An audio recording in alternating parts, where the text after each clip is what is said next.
Timeline, 5000 ans d'histoire, Richard Fremder. Les temples funéraires royaux montrent de nombreuses scènes de procession de ces fameux hauts dignitaires. Il ne s'agit pas de portraits réalistes, encore une fois, de ces personnages, mais d'une succession d'une même silhouette. Seuls les noms et les titres inscrits au-dessus des figures permettent de reconnaître qui est qui. À côté des membres de l'élite royale, on trouve les prêtres chargés d'exécuter les rituels journaliers. Il ne s'agit pas de prêtres professionnels, s'entend, mais de dignitaires de rang inférieur qui occupent cette charge purement honorifique.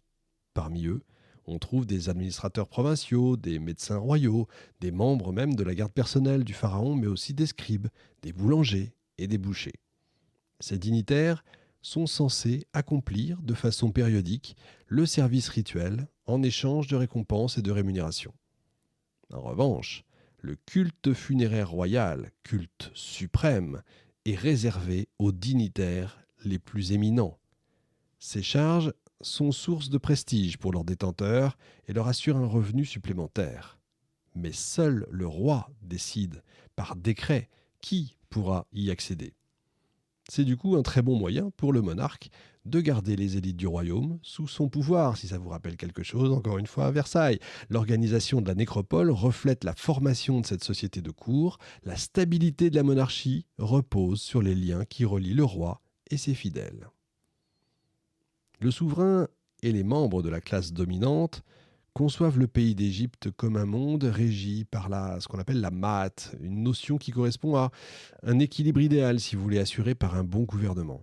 Le pharaon et ses ministres sont les garants de cet équilibre, justement, et sont censés préserver l'intégrité de la société dans son entièreté.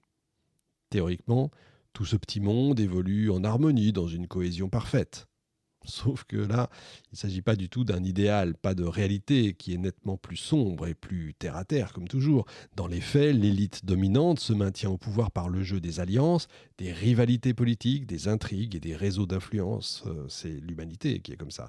Le palais est le cadre de confrontation, d'opposition de pouvoir, de complot et de violence. Les historiens ont longtemps cru que le royaume égyptien de l'Ancien Empire était géré par des organismes parfaitement définis, aux fonctions bien précises et à la hiérarchie fermement établie.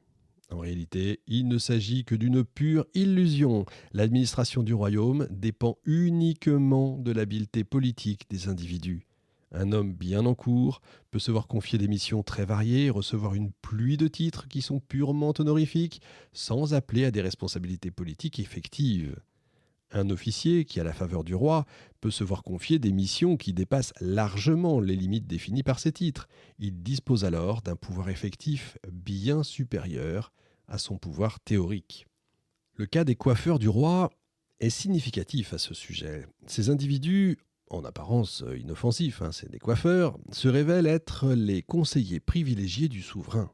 Ils entrent directement dans son intimité, c'est vrai. Ils partagent ses pensées, ses soucis et ses intentions politiques. Leur fonction, évidemment éloignée de celle des hauts administrateurs, les dote d'une grande influence auprès du souverain. C'est intéressant d'ailleurs de noter que les tombes des membres du personnel portant des titres liés aux soins du corps du roi, comme les dentistes, les médecins, les manucures, sont plus richement décorées et plus imposantes que celles des plus hauts dignitaires de l'État.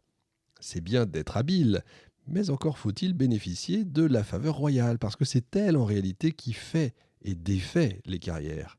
Si un dignitaire a le malheur de perdre cette faveur, alors là, il perd également son poste au sein de l'administration et ses titres sont effacés des murs de sa tombe. Parallèlement, le soutien de l'élite du royaume est indispensable au monarque, car le bon déroulé du règne repose en grande partie sur les liens étroits qu'il tisse avec les grandes familles, qu'elles soient des environs de Memphis ou des provinces éloignées. Il est donc capital que le pharaon partage une part de son pouvoir avec les potentats provinciaux. Je fais là encore un aparté avec ce qu'on a connu chez nous, à Versailles, etc. Et tant que le roi était fort et gouvernait, et qu'il avait évidemment besoin des grandes familles, ça allait bien. Et quand le roi a commencé à perdre le soutien des grandes familles, il est arrivé ce qu'il est arrivé en 1789. Ces fameux liens se tissent grâce au système des fils du roi dont je parlais tout à l'heure. Le monarque, en fait, invite les dirigeants des grandes villes du royaume à envoyer leurs fils à la cour. Ils sont ensuite éduqués au palais, en compagnie des propres enfants du pharaon, cette fois les enfants biologiques, parmi lesquels se trouve, si tout se passe bien, le futur souverain.